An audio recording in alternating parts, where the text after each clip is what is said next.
Good morning, 9 o'clock Saturday morning. Richard Calhoun, Creekside Realty. We're here to discuss Silicon Valley week number 40. The slides that are flashing in front of you on the screen are the slides that we're going to be going over. Sorry about the delay in getting last week's video out. I had all kinds of challenges. I will try to get this week's out later today on Saturday. These are single family stats only. They do not include condos, townhouses, any commercial or business accounts. So they're just single family residential homes. We start off with the micro market areas in Silicon Valley, then we expand to the countywide data for media comparison. Then we talk about the Greater Bay Area. This is the sum of what we're going to be talking about. These are the micro market areas and each of the conditions. We'll come back to that after we go through the heat maps. The heat maps, what we're looking at is the active listings. And because the size of each micro market is different, the raw count of active listings would be meaningless. So I compare the current raw count to the raw count median for the past 10 years. You take the median, look at what percent of active inventory we have now compared to that median, and that's what these ratios are. A below normal inventory is less than 100%. That favors the seller because there's less competition, and therefore it's red in color. Red in color is favoring a hot marketplace, is favoring the seller. Now we flip over and look at the same thing on the offers, which is sort of the buyers. How many buyers are there out there? And here again, we are below the normal number of offers. And you can see the percentages are about 50% in Santa Clara County, about 3/4 maybe in San Mateo County. There are some clear exceptions, like in San Mateo County Coast, there's only 1/3 of the offers you'd expect. Now what we're doing is we're looking at the days of unsold inventory. That's the speed of the marketplace. And again, we're not looking at the 10-year median to the 10-year median. We're looking at the DUI median over the last 10 years. And you can see we're mixed. Santa Clara County is either neutral white in color or pink, a little bit favoring the sellers in color, where San Mateo County is mostly white or blue in color favoring the buyers.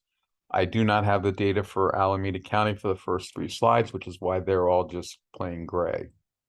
Now we're getting rid of the looking back in history because number of offers and active listings, is dependent on the size of the area, the number of homes, and how actively they're moving.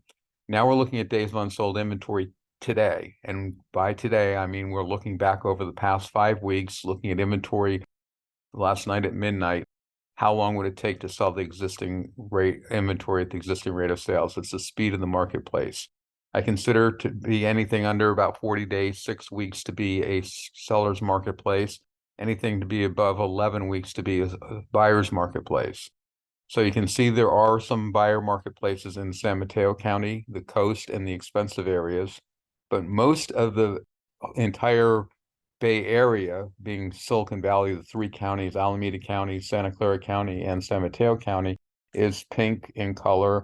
There are a few areas that are neutral in color, which means you have a balanced marketplace, but we clearly are not in a slow marketplace. We just don't have a lot of inventory and we don't have a lot of offers. For those that like simple numbers, this is simply the days on marketplace, which is really easy to understand, but almost everybody follows the median or the average. Each one of those has a significant negative. The negative with the median is you're only seeing what 50% of the sellers are doing. And frankly, 50% of the sellers, even in a slow marketplace, sell their home pretty quickly. And the average gets skewed by the seller that comes on the market and can't sell and eventually does sell, bringing up the number. What I'm looking at is the 75th percentile because it gives you a number that sort of behaves like the average without the downfall. So 75% of the sellers are selling their home in less time than the time listed. And you can see Alameda County is pretty much right at 2 weeks. Santa Clara County is hedging slightly above 2 weeks, and San Mateo County is significantly slower, especially in the coast and in the expensive areas. Moving on to the average ask price adjustment. So this is all the transactions that have offers accepted. I look at what the sale price at the time the offer is accepted to their original list price the offer is. And did that number go up? Did it go down? Or is it unchanged? It's a very tight criteria. And that's simply because Most sellers come on the marketplace and price the home correctly. They sell correctly. They don't have time to adjust the price, nor do they need to. You can see that by a tight criteria. Basically, I consider a balanced marketplace to be anything from 0.25% down to 0.75% price reduction. That's only a 0.5% range for a balanced marketplace. And you can see the numbers here. Newark and Union City is actually raising their price. And probably what we have is a couple sellers that raised the price significantly for whatever reason, way too much activity, wanted to slow it down because they underpriced it and became apparent. So they raised the price by the time the offer came in. And then you have the coast, which is down almost 4%, which is actually a huge amount. One of the things I've learned in my 4 decades in this industry is buyers tend not to go in with low offers. They tend to wait for the seller to reduce their price. To see a 4% price reduction is pretty severe, which is why I've actually go saturated blue at 2%. And you can see the only 2 areas that are over 2% are those same 2 areas in San Mateo County, the expensive areas in the coast. Now we're looking at the frequency of ask price reductions. How common is it for sellers to reduce their ask price in order to get an offer in the door that they can accept? A little bit more flexibility in this number, but you can still see that basically from 5 to 17% is a seller's marketplace, from 17% to 20% is a neutral marketplace, and from 20 to 33% is a buyer's marketplace. Why does it stop at 33%? Because again, most sellers that are coming on the marketplace do their homework and they decide not to come on the marketplace if they're not happy with the number, or they come in at a realistic price. And that's why the magnitude, the previous slide, is so tight. The huge advantage of these 2 data points is you don't have to wait for escrow to close to get the sale price. You can see shifts in the marketplace much earlier. This is the overbidding, same 2 metrics, but looking at what the offers do. Now this is delayed. So even though this is for offers that were reported closed as of last night at midnight, going back for 5 weeks, it's really another 5 weeks back from that we're really looking at, because the typical escrow is about 5 weeks in duration. That's why this is a lagging indicator. It also doesn't really reflect the marketplace, because some escrows are short and close in a week and others are long and take 2 months to close. And so there's a blending and you're not really seeing the market activity conditions being reflected when you group by closings. But it's still a very common number to follow. It's very useful to see how aggressive the market is. It gives the buyers some idea of what they have to do to get their offer accepted on average. Now, any one particular home is completely different, because if the seller's over market, you may not have competition. You may be able to get a property at or below market just based on the seller's pricing strategy. Here's the frequency of overbidding. How common is overbidding? So you can see in Cupertino, Sunnyvale, 85% of all offers that are accepted in the last 5 weeks or closed in the last 5 weeks went for over asking price. That's pretty significant, and that's why it's the bright red. And then if you look at in Atherton, even though the market there was fairly slow, or the coast, you're still right around 30% of the sellers are getting more than their asking price. In a slow marketplace, 3 out of 10 sellers are still getting more than they're asking. Now we're looking at appreciation measured using the last 9 months of 2015 as the benchmark. So I determined the median price for each of the micro market areas back in 2015 using the last 9 months. I did that because I was looking for a period of time when prices were stable, because that tends to get rid of any market uncertainty, so you get a better balance point and everybody's sort of in reference to each other. And then I'm looking at what the median price is today and calculating that appreciation rate. And it's sort of interesting that even though the expensive areas in San Mateo County are doing slowly with not a lot of overbidding, their appreciation is absolutely the highest. And I think that's more to do with the properties that are actually selling, not to do with the actual appreciation of individual properties. You know, you can't go out there, and I guess you could, it would just be very time consuming to go look at the market value of every property in a micro market area and see how that compared to 2015, and that would be a true measure of appreciation. This gets skewed by if only expensive homes in an inexpensive area are being sold, then you're going to have a higher rate of appreciation. Or if in 2015, lower priced homes in that micro market area were selling, you would tend to have a higher appreciation rate. But you can sort of see how it sticks out. Your San Mateo County and West Santa Clara County are basically blue, with the one exception being the expensive areas in San Mateo County. So it's not an error in the data. It's just reflecting something that went on in the marketplace. And again, you can look at the three counties and see where the hot areas and the cool areas are. And it is also noteworthy that Berkeley and Oakland up here in Alameda County have some of the worst appreciation rates, but yet right now they have the most aggressive overbidding. That's one reason to look at a lot of metrics and not just look at one and say what the market's doing. Now on sold price, instead of just following the median, which is the middle number, I sandwich it. I look at the lowest 10 percentile and I look at the most expensive 90 percentile in the area. If we come down here to Campbell, Cambrian, Santa Clara, and Willow Glen, you can see the median price is 1.850 on the median. You can see the most expensive single family homes are about 2.6 million, and the cheapest homes you're going to find is about 1.4. So from 1.4 to 1.8 and a half is where 40% of the homes are, and then 40% of the homes are from 1.85 to 2.6. So you get an idea of what areas you can afford pretty quickly. Here is a summary chart of the whole thing, and it looks like I didn't bring over the last two lines. I don't have the sold price or the appreciation price brought over. We've also added in the payment over here, and that's using the Federal Reserve average jumbo 30-year fixed 80% loan. It's just a very rough number. Your rate can change. Many banks are offering a discount if you have a banking relationship with them, which usually means opening up an account and transferring new money into their bank or having it there already. You can start on the left-hand side with the micro market area, see the conditions as you come across, or start off with either what you want to pay monthly or what you're qualified for based on the sold price, and look back to the left and see what the micro market conditions were going to be.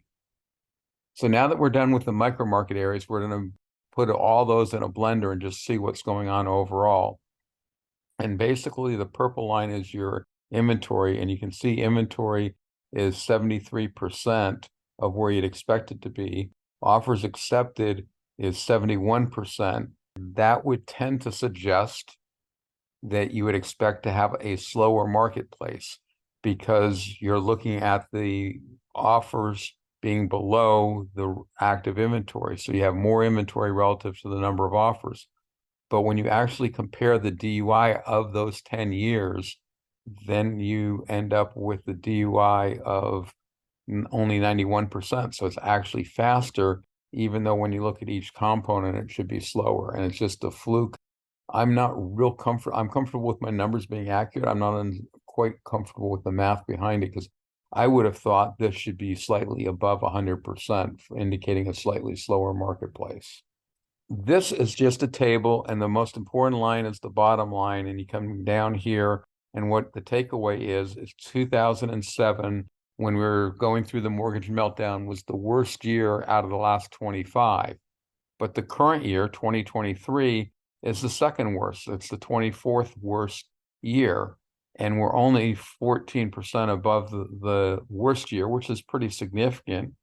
But when you come up here and then start looking at the 10-year, we're 98%. So we're the slowest year, the lowest number of offers out of the last 10 years, and we're essentially 2% below that, and we're only 70% of the median. So even though the market is fast-paced, there is still a very limited number of transactions happening, which is why you're having layoffs in the title and lending industry. They're also getting hit by the fact that property owners aren't refinancing because rates are higher than the rate they currently have. This is looking at just the payments for the Silicon Valley, the three counties. So you can see the cheapest you really can buy a single family home is about $7,500. The typical is about $13,000 a month.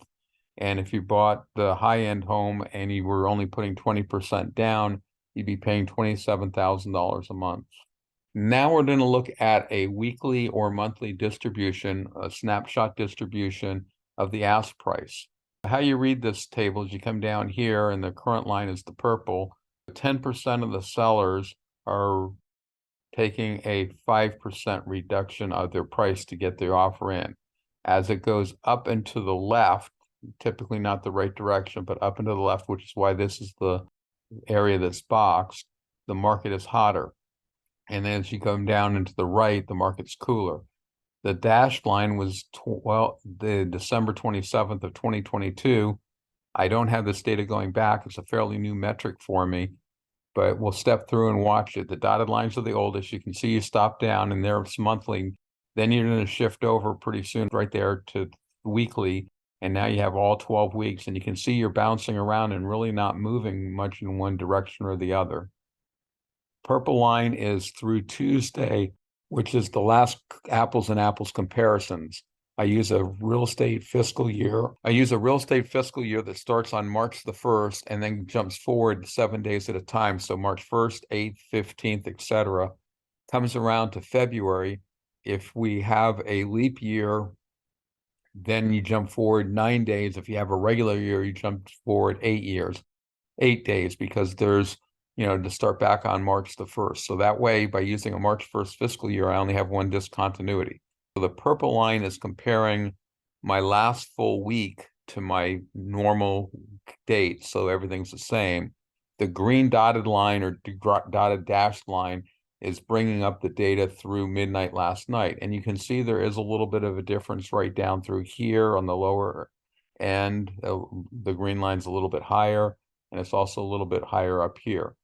Most of the data is the same. I've basically only changed data from Wednesday, Thursday, Friday. Out of 35 days, 32 days of data are the same, and that's why those two lines are almost always going to be on the top.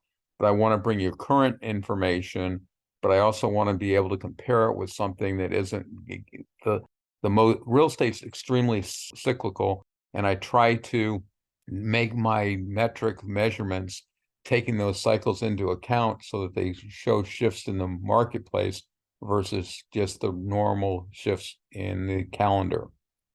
Now we're flipping over and doing the same thing with the number of offers on overbidding. I'll start off and you can see you're going down. And here we actually have the worst data all the way back to 2021 with the World Trade Center. And the best was just March of last year, so a year ago.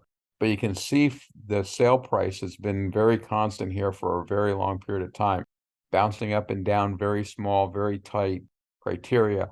The sale price is bouncing a little bit more, and you can see that sellers' expectations were starting to exceed the marketplace, but that's really not impacting the offers.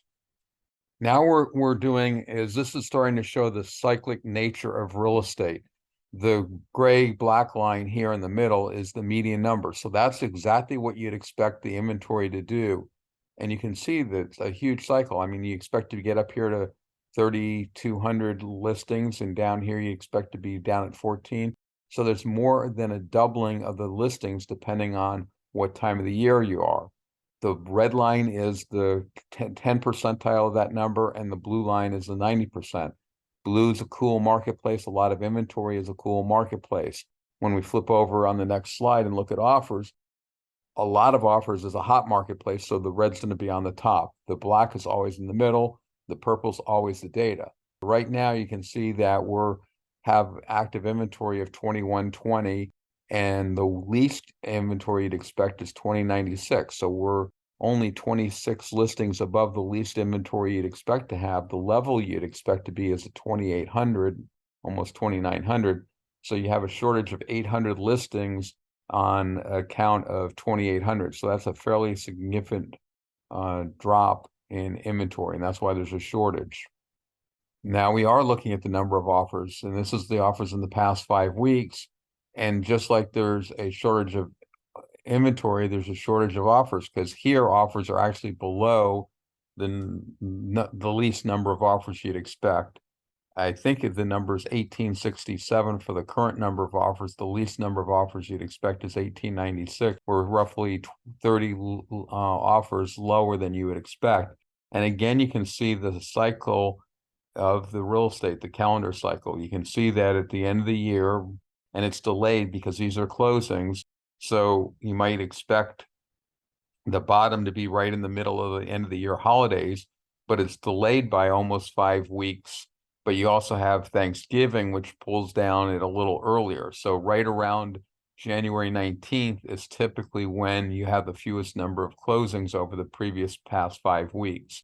And then you can see how rapidly it comes up. It pretty much stabilizes with some fluctuations.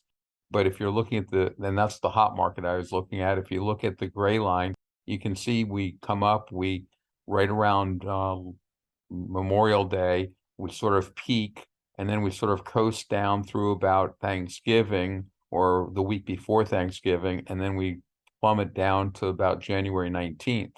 But remember, again, that's lagging behind, so that you have to back up 5 weeks. As a buyer, you actually want to get out there and buy before the end of the year because you're going to be riding this curve up. You got to basically got to slide all the dates 5 weeks to the right, and then you can see that the bottom actually happens sometime in the end of the previous year. Here's unsold inventory. So this is the rate of sale, the speed of the marketplace. And you can see here where the purple line, which is the current data, is basically following the gray line, but just a little bit below. Right now we have 40 days of unsold inventory. You'd expect to have 43.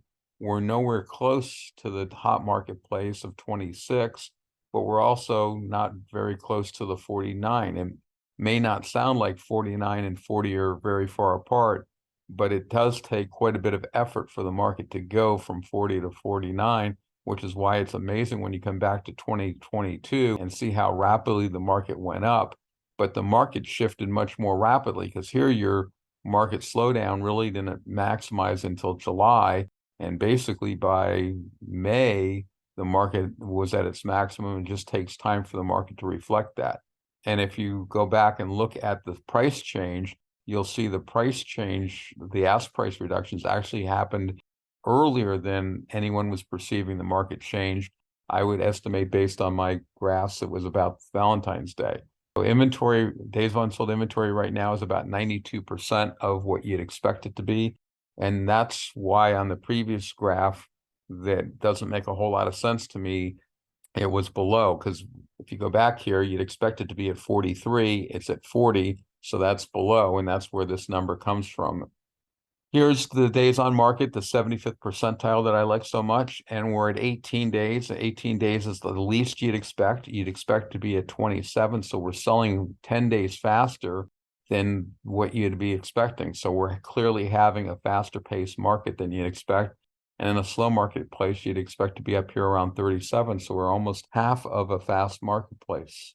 From typical, you're at 67% of where you typically expect it to be. And now we're looking at the ask price reductions, and we can look at it right here. Here is that June 2022 slowdown, and it's basically in the middle of the quarter, which puts you about the middle of February. And I would say it's a little bit to the left, which is why I picked Valentine's Day. And you can see that just rolled over, and and it's not, like right here, the purple and the red are going in the same direction at the same rate. So that's the market just following the normal trend. Where you see the shift is you're going from the red to the gray, and then from the gray to the blue very rapidly. And then you leave the blue and you go below the blue. So it's the shift, the extra shift of the purple line compared to the shifting of your normal lines, which are the red, gray, and blue. Here's the seller's ask price reductions. You can see that very few sellers were taking price reductions. The original list price, the list price at the time the offer is accepted compared to the original list price. And here you can see you were right at 100%. You were, coming up very rapidly from only 90%. So sellers were taking a 10% price reduction on January the 1st. By March the 1st, they weren't taking any price reductions. And then you get out here and you're not even to April 1st yet. And all of a sudden sellers started to take price reductions, and they were huge. So this is why, even though it's a tight metric, it's so valuable to look at. You're seeing that, and then you can see the market improving. Remember, the market on the other ones wasn't improving until about January 19th. Here you can see it's just before, and I believe the date was December 27th, and you can see how rapidly it went up, and then it went up fairly quickly, and now it's following the normal pattern. So right now, and for the last quarter, all the third quarter, we've been following the normal trend as far as sellers taking ask price reductions. Right now, we're only at 104% of what sellers are taking, so not that bad. And here we're looking at the frequency. On a hot marketplace, you'd expect 12% of the sellers to take price reduction, 25% in a cold marketplace, and we're right at 15, which is below the 17.5 that you'd typically expect. So we're 2.5% fewer sellers are taking a price reduction than you would expect at this time of the year. Here you are, you're only at 85% of the sellers taking price reductions. You'd expect more price reductions than are happening. And again, that ties into the hotter marketplace. And then this is the overbid. In a cold marketplace at this time of the year, the typical overbid, the average overbid, and I should use the word average because that's what it is. Typical is, in my opinion, is more the median, and this is not the median. And this is including those offers that get accepted below asking price.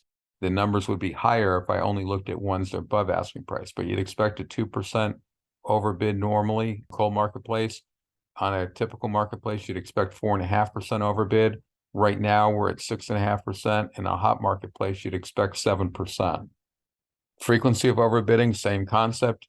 In a hot marketplace, you'd expect 72. We're at 70%. And in a typical marketplace, you'd expect to be at 64. And a cool marketplace, you'd expect to be at 48. This is the appreciation. This is sold price over a long period of time on log paper, with the straight line just being an eyeball of the slope. You can see that in 2022, we were way above the slope where you'd expect to be. And at the end of last year, we were way below. And again, this is because of the 5-week shift in the date axis. And then we're coming back up, and we're essentially right where you'd expect the long-term appreciation to be. This is looking at the active listings, and San Mateo County is actually slightly above the level of listings you'd expect.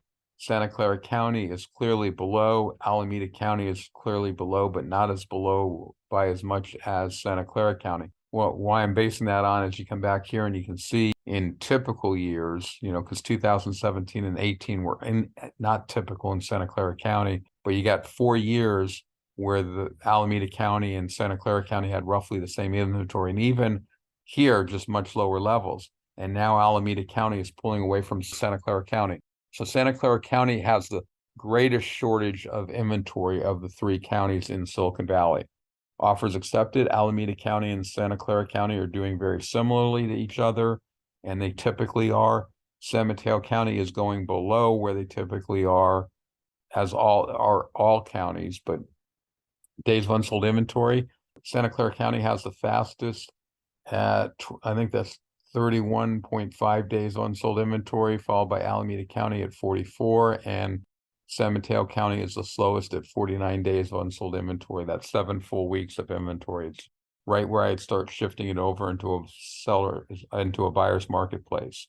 Similarly, with days on marketplace, 75th percentile, San Mateo County the slowest at 26, followed by Alameda County at 21, and doing the best is Santa Clara County at 19 days. Magnitude of list price adjustments. San Mateo County is the most. It is very interesting that Santa Clara County is only a 10% off of San Mateo County. So even though San Mateo County is very much slower than Santa Clara County is, the sellers are taking as much price reductions as San Mateo County.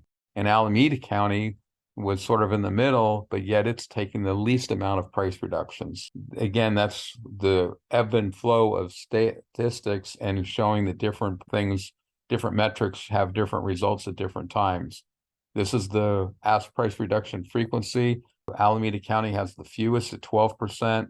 Santa Clara and San Mateo County are essentially the same at 16.5 each. Magnitude of overbidding. Most overbidding is going on in Alameda County at 107%. We have Santa Clara County at 106%, and San Mateo County is the least at 103%. Now we're looking at the frequency of overbidding. San Mateo County has the least overbidding at 60%. followed by Santa Clara County at 71. Alameda County has the most at 73% overbidding. This is the appreciation since 2015, the last 9 months, so basically second, third, and fourth quarter of 15. Santa Clara County has the most appreciation at 91%. The 1% is the original price back in San Mateo in 2015. Alameda County has 75% appreciation, and San Mateo County has 61% appreciation. And this is why I do micro market areas instead of county data. Look at the fluctuation in San Mateo County. Even though you had something like 350 properties in there in one close geographical area, you had a lot of bounce back and forth. By grouping properties that are similar in nature, similar in price, and similar in market activity, you get rid of a lot of the statistical bounce that you can see here in the orange line. That's also why I don't do down in the zip code level, because it's too small and can be influenced, and you really aren't getting meaningful data. Yes, you get data, and yes, you get accurate data, but that doesn't really tell you what the market's doing. Here's the sold price. You can see San Mateo County is just $10,000 higher than Santa Clara County. Normally, it's significantly higher. We've had a few times when it's actually reversed, and we're getting close to another reversal. Alameda County is the affordable county at 1.3 million. Here is it on the same information on regular paper for those that prefer. The previous was on log paper. And here is the payment. And because the prices are the same, the payments are the same, but basically 11,000 in Alameda County, and I think that's 15,200 in San Mateo and Santa Clara counties. Here's the raw data for those that want to come back and try to study it. And if anyone has a different metric that they think would be a good metric to follow, let me know. I'd be happy to add it to my repertoire and see what it does. We're now leaving the Silicon Valley area, the 3 counties we've been focused on. We're now talking about the northern Greater Bay Area. We're adding in the cities, San Francisco and Marin, the North Bay, the Central Valley, and the Central Coast. Here are the numbers starting in reverse order. Then here's your active inventory. We've talked about Silicon Valley, and that's the purple line. It's loss of inventory. And yeah, we're at 2,100, and maybe you should be up here around 2,800. But look at the inventory loss in Central Valley and North Bay. They're up here somewhere around 4,500, and now they're down here around 2,000 and 2,500. They have lost way more inventory than Silicon Valley. We think we have a shortage of inventory in Silicon Valley. Go out to the Central Valley or go up to the North Bay, and yes, they have more inventory, but they're a larger area. It's just the drop, the amount below normal is much greater in those 2 regions. Now you're looking at number of offers, and you can see everybody's got offers down. You can see cities is not really doing that much bad compared to where they normally are. And even the Central Coast is only down a little bit. Here's looking at days on sold inventory. Silicon Valley is the fastest at 45. The Central Coast is the slowest at 65. And now we're looking at 2 counties. We're looking at San Francisco and Marin, and this slowdown actually did happen in the data. But frankly, you have to go from here up like that to really determine market conditions. And again, it's just another example of why you got to be careful on how you analyze your data. Here's your 75 days on the market, 75th percentile on market. Silicon Valley's the fastest, Central Coast is the slowest. You got the cities and the North Bay very close together, and the Central Valley is in second place at 27 days. 27 days is significantly slower than 18, but that's still pretty fast. Here's sellers' ask price reductions. The Central Coast has the most. Silicon Valley has the least. Can't even make out who's sneaking in up there. Yellow. Central Valley has the second least, basically right with Silicon Valley. And then you have San Francisco cities, and then you have the North Bay. And again, this is going to be a tight metric because you're only going from 98% to 99. But the value of this metric is you can see the shift in the marketplace here occurring earlier than most people perceived it to occur. Yes, the 4 regions were after April 1st, but you come back here to Silicon Valley, which is at least what I focus on, and you can clearly see it was probably about the middle of February where our marketplace actually turned. And that's the value of looking at what these other regions are doing. Sometimes the change starts at the San Mateo, Santa Clara County border and goes out and then hits the Central Valley and reflects back in. And other times the disturbance starts in on the border, and then the next disturbance starts back at the border. By looking at, and it's prevalent here, you can see the time lag. You can see these other areas were going down later, but by early in second quarter, all 5 regions were going down, and that's when the public finally was perceiving, hey, this market is really slowing down greatly. And that's why, again, it's good to look at so many different data. Frequency of seller price reductions. So even though, okay, Silicon Valley is my dark blue, so it's got the least at 15%. The most is up here at 28% in the Central Valley. So even though the Central Valley was the second hottest, its sellers are doing not doing the second, are doing the most price reductions, which really doesn't make sense when you think about it. But it's a clear indication that if you're overpriced, buyers ignore you until you adjust your price. Here's the overbidding. So we're flipping over and looking at what closings are. And so now you have the 5-week delay built in. The biggest overbidding is happening in Silicon Valley. The second biggest is in the city. So even though the cities was doing poorly, it's got the second most overbidding. And the Central Coast, Monterey and Santa Cruz has the least. And it's consistently the worst performing region. I think it's probably due to the lack of job center. People are going there because of the lifestyle and things and affordability. They're not going there for convenience. This is the frequency of overbids. So Silicon Valley, the most at 70, San Francisco, the next most, North Bay at 50, Central Valley at 47. And, Central Valley, again, was the second hottest market area, but it's got the second least number of overbid. And that, in part, that's because buyers going out there are going out there for affordability. So they're resistant to overbid. And when they do overbid, they overbid in smaller dollar amounts, giving them a less overbid amount magnitude, which is now we're looking at total appreciation since 2015. You can clearly see San Francisco's got the least appreciation. You can see Central Valley's got the most appreciation since 2015. I believe this is directly related to the pandemic and people believing they have more flexibility in their commute, and therefore they're willing to drive out to the Central Valley. Here's the pricing points for the 5 regions. Here's the payments for the 5 regions. And that brings us to our last slide. We've been talking about the Silicon Valley real estate marketplace geographically and graphically, plus the greater Bay Area, including 13 counties. It's been week number 40. The green is what I call my root URL. That takes you to the archive on YouTube. If you add in the 2023, you get to the live presentation Saturday morning at 9 a.m.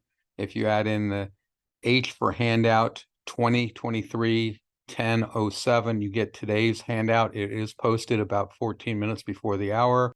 If you want a specific episode, you add in the year, month, date code at the end.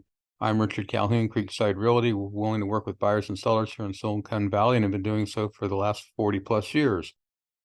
Any questions from anyone? Not seeing anyone unmuted themselves. Have a great week. Take care. See you next week. Bye for now.